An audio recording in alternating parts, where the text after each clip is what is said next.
Introduction. Depuis des décennies, l'armée américaine est à la pointe de l'innovation aérospatiale, repoussant sans cesse les limites de ce que nous pensions possible. Avec une technologie avancée évoluant à une vitesse fulgurante, des murmures au sujet d'avions révolutionnaires ont éveillé l'intrigue et la spéculation. Et si l'armée développait secrètement un avion de chasse si avancé qu'il défierait les lois mêmes de la physique? Quelle capacité révolutionnaire cet appareil pourrait-il posséder? Rejoignez-nous dans une aventure captivante alors que nous levons le voile sur les mystères entourant certains des avions de chasse les plus secrets de l'armée américaine. L'invention des machines permettant aux humains de voler a changé le monde à jamais. Lorsque les frères Wright ont accompli leur vol historique en 1903, ce fut une réalisation étonnante, mais personne n'aurait pu prévoir l'ampleur de son impact. En moins d'une décennie, les avions sont passés d'une curiosité nouvelle à un outil essentiel dans les conflits, déclenchant l'une des périodes d'innovation les plus intenses de l'histoire. Lorsque la Première Guerre mondiale éclata en 1914, les stratèges militaires reconnurent rapidement la valeur du vol pour la reconnaissance et la surveillance. Les premiers avions étaient principalement utilisés pour observer les mouvements ennemis et recueillir des renseignements, mais il ne fallut pas longtemps avant qu'ils ne soient équipés de mitrailleuses et de bombes, les transformant en armes offensives. L'introduction des avions de chasse donna lieu à des combats aériens, et la course à la construction d'avions plus rapides et plus agiles commença.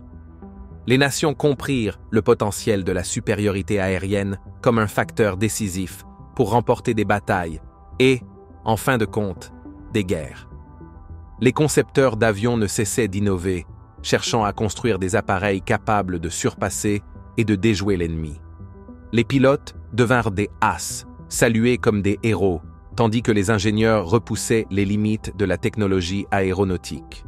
Ce conflit marqua la première fois dans l'histoire que le combat aérien joua un rôle significatif dans les guerres, et il était clair que l'avenir de la stratégie militaire impliquerait le contrôle des cieux.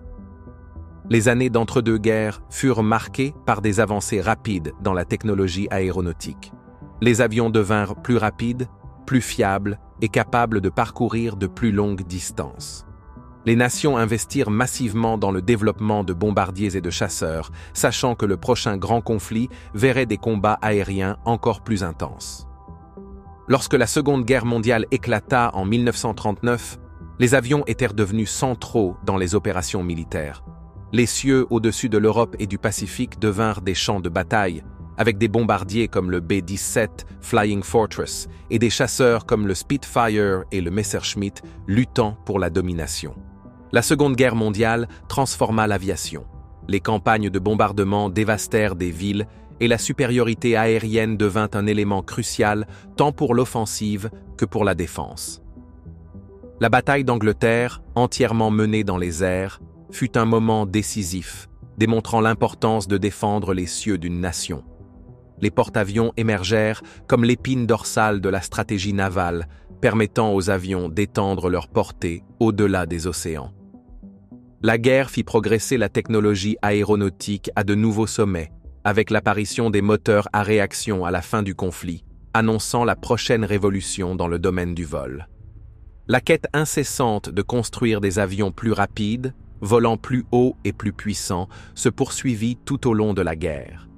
Les ingénieurs s'efforcèrent de créer des appareils capables d'échapper à la détection, de voler à des altitudes incroyables et de transporter des charges plus lourdes. Le développement de bombardiers à longue portée, comme le B-29 Super Fortress, permit aux nations de frapper en profondeur sur le territoire ennemi, transformant à jamais la nature des conflits.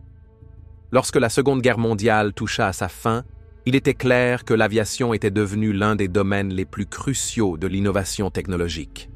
La course à voler plus vite, plus haut et plus discrètement ne faisait que commencer, et les leçons tirées de ces premières années d'aviation militaire allaient jeter les bases des prochains grands bonds en matière de vol. Pendant la guerre froide, la course à la suprématie aérienne atteignit des sommets inimaginables. En 1955, le gouvernement américain, sous la direction de la CIA, de l'armée de l'air et du contractant en défense Lockheed Martin, choisit un site isolé dans le désert de Mojave, dans le sud du Nevada, pour un projet hautement confidentiel. Situé à environ 200 km au nord-ouest de Las Vegas, juste à côté de la State Highway 375 du Nevada, surnommée l'autoroute extraterrestre, un chemin de terre non marqué mène à Groom Lake ou Omey Airport, comme il est indiqué sur les cartes d'aviation civile. Pour l'observateur occasionnel, ce n'est qu'une vaste étendue déserte. Mais pour les initiés, ce chemin mène à l'une des installations militaires les plus secrètes au monde, une base connue sous plusieurs noms, Paradise Ranch, Watertown, Dreamland Resort, The Box, mais plus célèbrement sous le nom de Zone 51. La création de la Zone 51 fut motivée par le besoin pressant de technologies aéronautiques avancées pendant la guerre froide. Dans les années précédentes, la région autour de Groom Lake avait été utilisée pour l'extraction d'argent et de plomb. Mais au milieu des années 1950, le site attira l'attention du gouvernement américain, notamment en raison de son emplacement isolé et de son vaste espace plat. La Commission de l'énergie atomique ajouta rapidement la zone à la carte des sites d'essai du Nevada, en la désignant simplement comme la Zone 51. Ce qui s'y déroulerait dans les décennies suivantes allait transformer l'histoire de l'aviation. L'un des premiers projets critiques menés à la Zone 51 fut le développement de l'avion espion U-2. Cet appareil inédit était conçu pour voler à des altitudes plus élevées que tout autre avion de l'époque.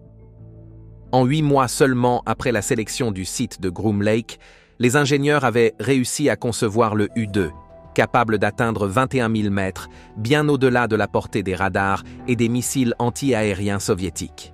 Cette capacité de haute altitude permit aux pilotes américains de mener des missions de reconnaissance en profondeur dans l'espace aérien soviétique, recueillant des renseignements vitaux sans être détectés, du moins au début. Le programme U-2 marqua une nouvelle ère dans la surveillance, offrant aux États-Unis un avantage critique pendant les premières années de la guerre froide. Cependant, l'avantage du U-2 ne dura pas éternellement.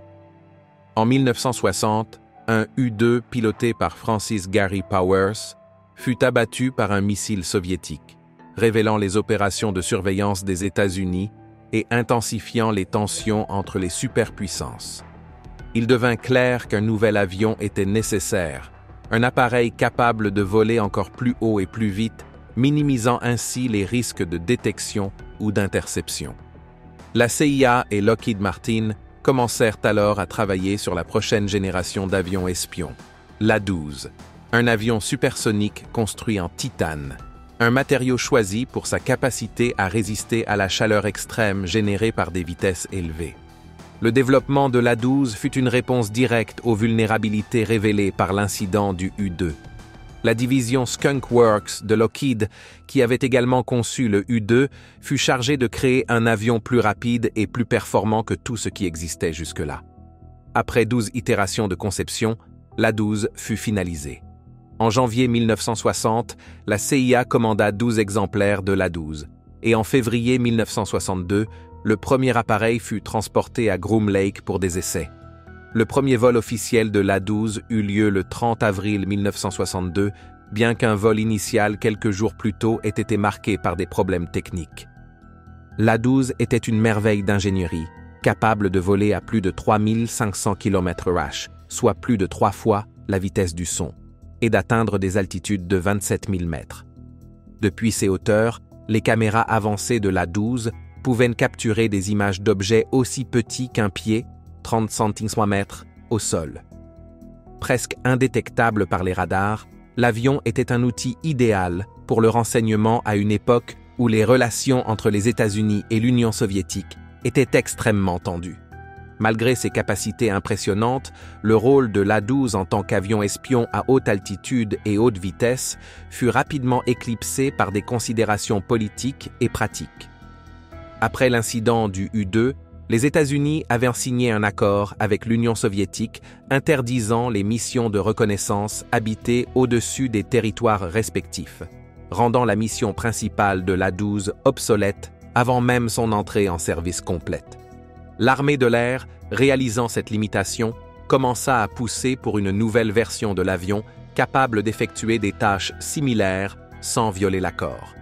Cela conduisit au développement du SR-71 Blackbird, une version légèrement plus grande et plus avancée de l'A-12, conçue pour collecter des renseignements périphériques sans pénétrer directement dans l'espace aérien ennemi. En juin 1962, le projet SR-71 reçut l'approbation de l'armée de l'air et son développement progressa rapidement.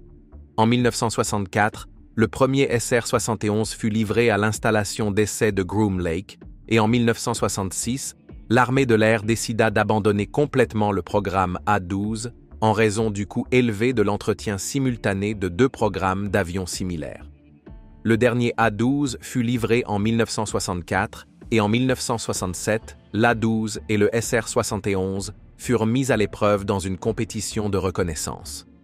Bien que le SR-71 ait finalement été choisi pour continuer à servir, beaucoup estiment que l'A-12 était l'avion supérieur en termes de performance. L'A-12 a effectivement vu le combat durant sa brève histoire opérationnelle. En mai 1967, des A-12 furent déployés à la base aérienne de Kadena à Okinawa, au Japon, où ils furent utilisés pour des missions de reconnaissance au-dessus du Vietnam du Nord. La première mission de combat de l'A-12, réalisée en mai 1967, dura un peu plus de 3 heures, durant lesquelles l'avion recueillit des renseignements précieux sur les défenses nord-vietnamiennes. Cependant, en 1968, le programme A-12 fut officiellement annulé et les avions restants furent mis en stockage. Le SR-71 prit le rôle de l'avion espion phare des États-Unis, effectuant sa première mission opérationnelle en mars 1968. Bien que la durée de vie opérationnelle de l'A-12 ait été courte, son héritage perdure. L'avion représentait le summum de la technologie aéronautique de la guerre froide et posa les bases du développement des futurs avions de reconnaissance à grande vitesse. En 1968, Lockheed reçut l'ordre de détruire tous les outils utilisés pour créer les Blackbirds, et les derniers A-12 furent mis au placard jusqu'à ce qu'ils soient finalement envoyés dans des musées où ils restent un témoignage d'une époque où la course à la suprématie aérienne était une question de sécurité nationale. Le 28 juillet 1976, le SR-71 Blackbird établit un record du monde de vitesse qui tient toujours aujourd'hui. Les pilotes volèrent à une vitesse incroyable de Mach 3,3, ce qui équivaut à 3540 km/h. Pour mettre cela en perspective, c'était plus rapide qu'une balle de fusil en mouvement, parcourant 120 mètres chaque seconde. Conçu pour la reconnaissance, le SR-71 était une merveille d'ingénierie de la guerre froide, construit pour voler plus haut et plus vite que tout autre avion de son époque, évitant les missiles ennemis par sa vitesse pure. La construction en titane du Blackbird lui permettait de résister aux températures extrêmes générées à de telles vitesses. Durant ses années opérationnelles, il était pratiquement intouchable par les adversaires, surpassant les menaces de missiles, tout en recueillant des renseignements vitaux. En 1990, après une carrière de plus de 2 décennies, le SR-71 fut retiré, laissant un héritage inégalé dans l'histoire de l'aviation. Malgré les progrès récents de l'aviation, aucun avion n'a surpassé sa vitesse, et il demeure un symbole emblématique de l'ingéniosité américaine. Sa contribution à la reconnaissance et ses prouesses technologiques ont assuré sa place dans les annales de la grandeur de l'aviation. Pendant des décennies, la communauté aéronautique a été secouée par des rumeurs de projets militaires secrets, donnant lieu à d'innombrables théories sur des avions top secrets. L'un des plus intrigants parmi eux est le TR-3B Black Manta, un avion mystérieux en forme de triangle qui a captivé l'imagination des passionnés d'OVNI et des théoriciens du complot. Malgré l'absence de confirmation officielle, le TR-3B est devenu une figure légendaire dans le monde des avions de reconnaissance secrets. Tandis que certains le rejettent comme de la science-fiction, d'autres croient qu'il pourrait être l'un des véhicules aériens les plus avancés jamais créés. À bien des égards, sa légende rivalise même avec celle du SR-71 Blackbird, renommé pour ses capacités de vitesse et d'altitude. Mais est-il possible que le SR-71 Blackbird doive son succès, ou peut-être son histoire officielle, à un avion comme le TR-3B? Plongeons dans le mystère entourant le TR-3B, explorons les observations d'ovnis triangulaires et essayons de déterminer si cet avion est ancré davantage dans la réalité ou dans la fiction. Le TR-3B serait, selon les rumeurs, le fruit d'un projet top secret. Les projets top secrets sont des développements militaires classifiés, souvent si secrets, que le gouvernement pourrait même ne pas reconnaître leur existence. Beaucoup ont spéculé que le TR-3B utilise une technologie bien au-delà de tout ce qui est officiellement connu, avec des affirmations selon lesquelles il incorporerait une propulsion anti-gravité ou d'autres capacités de pointe défiant les lois de la physique. De telles idées ont alimenté les spéculations pendant des années, donnant naissance à des histoires qui brouillent la frontière entre l'aviation militaire et la science-fiction. Les rumeurs concernant le TR-3B ont commencé à circuler dès les années 1980, et des témoignages faisaient état de l'engin en train de léviter ou de se déplacer lentement à basse altitude, totalement silencieux. On croyait qu'il s'agissait d'un produit de l'ingénierie militaire top secrète, intégrant potentiellement des technologies avancées, voire extraterrestres. Certains témoins ont décrit avoir vu des lumières multicolores sous les objets. L'une des observations les plus célèbres a eu lieu au-dessus de l'Hudson River, à New York, où plusieurs centaines de personnes ont signalé avoir vu un objet en forme de V volant lentement au-dessus d'eux. Les rapports ont suscité un large intérêt, surtout que certains objets semblaient être suivis directement jusqu'aux aéroports locaux. À la même époque, des triangles mystérieux ont également été signalés en Europe. À l'automne 1989, ce qui allait devenir connu sous le nom de vague belge a commencé, avec des observations d'ovnis triangulaires culminant en novembre de cette année-là. En Belgique, au moins 30 groupes de témoins, y compris des policiers, ont rapporté avoir vu un grand objet triangulaire plat avec des lumières rouges brillantes dessous. Selon beaucoup, le plus étonnant était l'absence totale de bruit lorsque l'objet se déplaçait silencieusement dans le ciel. Bien que les sceptiques aient suggéré que des hélicoptères pouvaient expliquer ces observations, beaucoup ont eu du mal à concilier l'absence de bruit avec les sons habituels associés aux hélicoptères, laissant le mystère irrésolu. Les descriptions de l'engin ressemblent fortement à la silhouette du légendaire bombardier furtif B-2 Spirit, mais avec une différence cruciale. Le TR-3B comporterait une étrange poutre au centre et des lumières autour de ses bords. En 1991, des journalistes de Aviation Week et de Popular Mechanics ont fait le lien entre cet engin mystérieux et l'équipe de développement derrière le bombardier B-2 Spirit. Ils ont spéculé que deux versions de l'avion existaient, le TR-3A et le plus grand TR-3B. Le TR-3A, affirmèrent-ils, mesurait environ 12,8 mètres de long, 4,3 mètres de haut et avait une envergure de 18 à 20 mètres. Mais le TR-3B serait beaucoup plus grand, avec une envergure impressionnante de 180 à 240 mètres, 4 fois plus grand que le Boeing B-52 Stratofortress. Ce qui rendait le TR-3B particulièrement intrigant était son revêtement supposé. Un polymère radioabsorbant capable de modifier non seulement sa réflectivité, mais aussi sa couleur. Ce matériau, combiné avec l'avionique avancée de l'engin, lui permettait d'apparaître sur les radars ennemis comme un objet beaucoup plus petit, peut-être pas plus grand qu'un drone photographique moderne. Il était conçu pour la reconnaissance et la furtivité, mais ses véritables capacités demeuraient enveloppées de mystère. L'un des aspects les plus fascinants de l'histoire du TR-3B est son prétendu usage de technologies extraterrestres.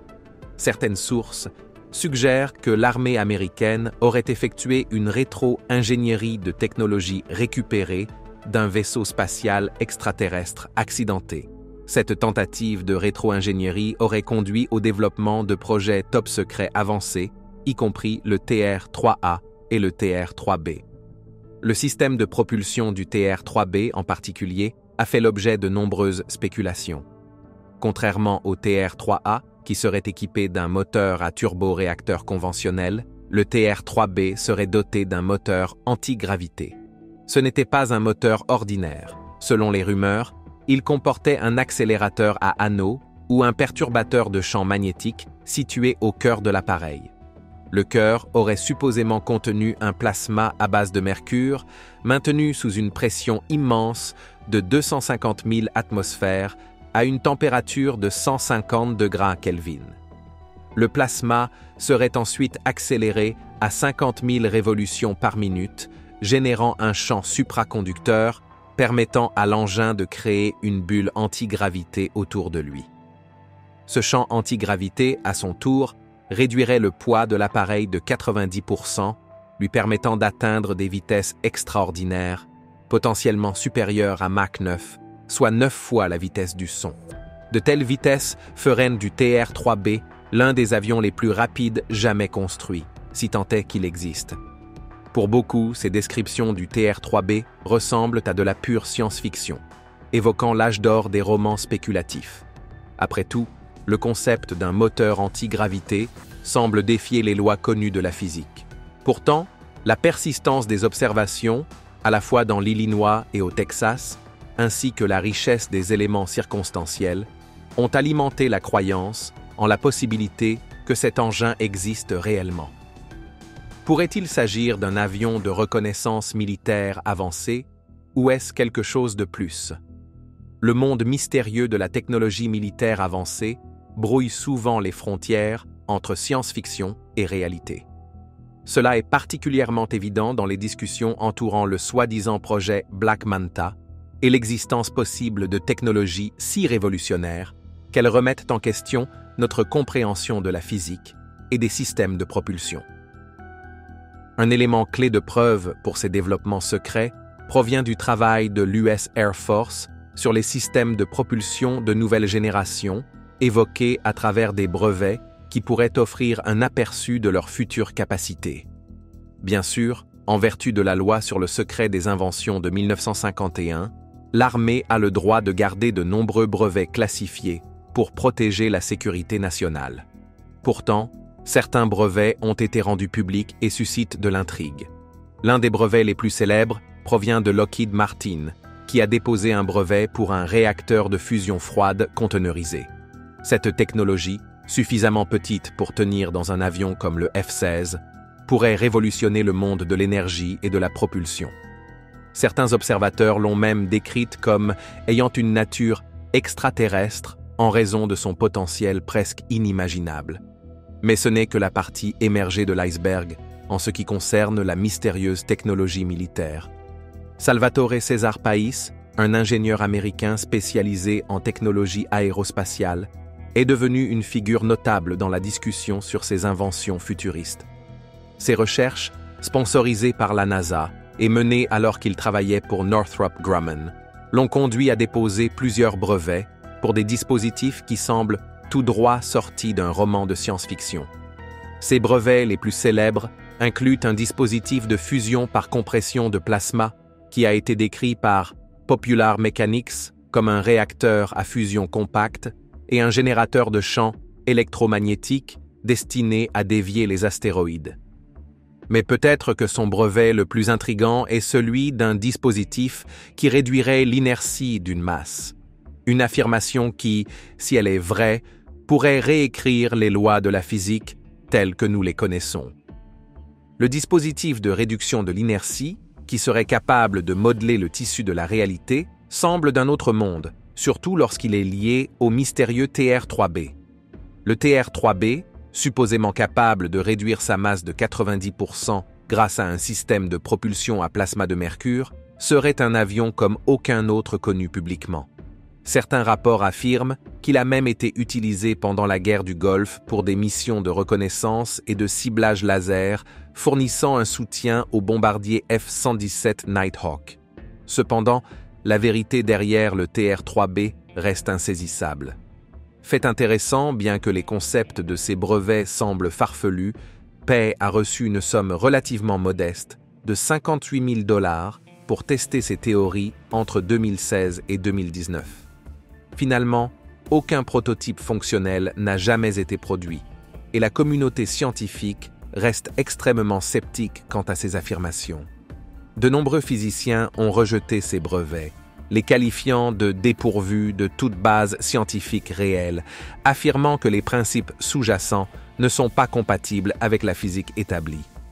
Ce qui ajoute à l'intrigue, c'est la décision de déposer publiquement des brevets pour de telles technologies en premier lieu. Si ces dispositifs avaient réellement le potentiel de remodeler notre réalité, Pourquoi l'armée permettrait-elle que des détails soient divulgués au public, même à travers un dépôt de brevet? Certains affirment qu'il pourrait s'agir d'une tactique pour semer la confusion chez les adversaires potentiels, en les amenant à se demander quelle technologie l'armée américaine possède réellement. D'autres spéculent que les brevets ne sont guère plus que des distractions, conçues pour mener les esprits curieux sur des chemins sans issue, tandis que les véritables avancées restent cachées derrière les murs d'installation comme la zone 51. Il n'est un secret pour personne que l'armée travaille sur des technologies furtives avancées, notamment des moteurs à turboréacteurs adaptatifs pour la prochaine génération de chasseurs furtifs. L'US Air Force aurait alloué plus de 5 milliards de dollars au développement de ces nouveaux moteurs, qui équiperont des chasseurs capables d'éviter la détection radar et de performer à des niveaux sans précédent. Mais y a-t-il plus à ces développements qu'il n'y paraît? Certains croient que ces efforts publics pour améliorer les moteurs des chasseurs ne sont qu'un camouflage pour la véritable innovation, des systèmes de propulsion qui défient notre compréhension actuelle de la physique. Le secret qui entoure des projets comme le TR-3B ne fait qu'alimenter les spéculations. L'idée que quelque part, cachés profondément dans des installations militaires secrètes, il existe des prototypes d'appareils futuristes accumulant la poussière pendant que nous restons dans l'ignorance est une pensée palpitante. Après tout, l'histoire nous a montré que l'armée développe souvent des technologies de pointe pendant des années, voire des décennies, avant qu'elles ne deviennent connues du public. Le projet TR-3B, avec son utilisation supposée de technologies extraterrestres, pourrait-il faire partie de cet arsenal caché? D'une part, les brevets de Salvatore César Pais et Lockheed Martin pointent vers des possibilités révolutionnaires dans les systèmes de propulsion et d'énergie. D'autre part, le scepticisme de la communauté scientifique et l'absence de prototypes publics rendent difficile de séparer le fait de la fiction. L'histoire du secret militaire américain ne fait qu'ajouter au mystère. Au début des années 2000, des rapports de mystérieuses observations dans l'Illinois commencèrent à intriguer les habitants, alimentant davantage les rumeurs sur le fuyant TR-3B. L'un des événements les plus mystérieux et largement rapportés impliquait l'apparition d'un grand objet noir en forme de triangle qui stationnait silencieusement au-dessus de plusieurs villes. Ce n'était pas une rencontre fugace non plus. Le phénomène s'étendit sur plusieurs années et laissa beaucoup de gens perplexes devant ce qu'ils voyaient.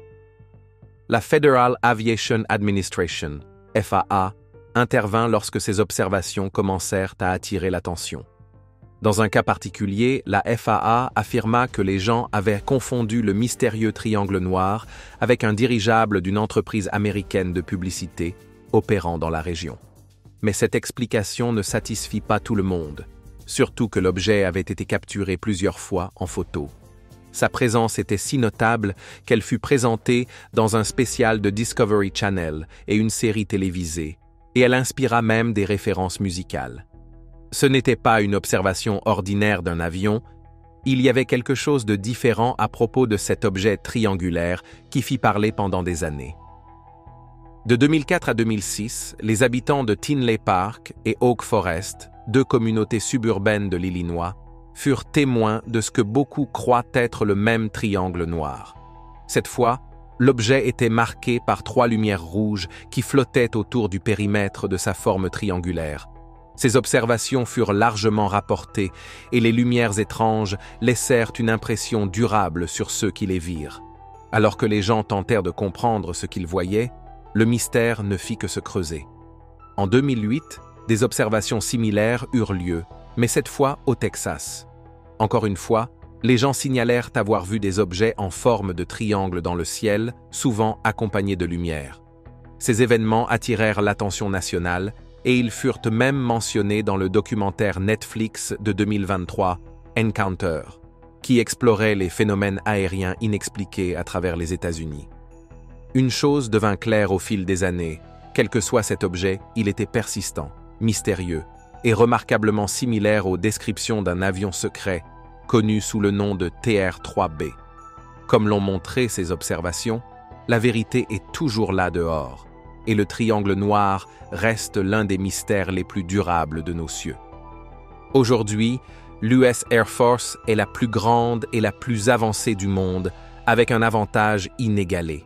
Bien qu'une grande partie de cette suprématie soit due à la technologie de pointe, les bases ont été posées par les avions expérimentaux testés à la zone 51.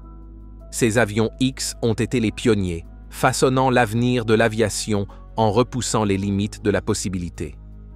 L'aventure a commencé avec le Bell X-1 en 1946, développé par l'US Air Force et la NACA, aujourd'hui NASA. Le X-1 a marqué l'histoire en étant le premier avion à franchir le mur du son en vol horizontal. Depuis lors, de nombreux avions X ont introduit des technologies révolutionnaires, supermanœuvrabilité, furtivité et vol hypersonique, pour n'en nommer que quelques-uns.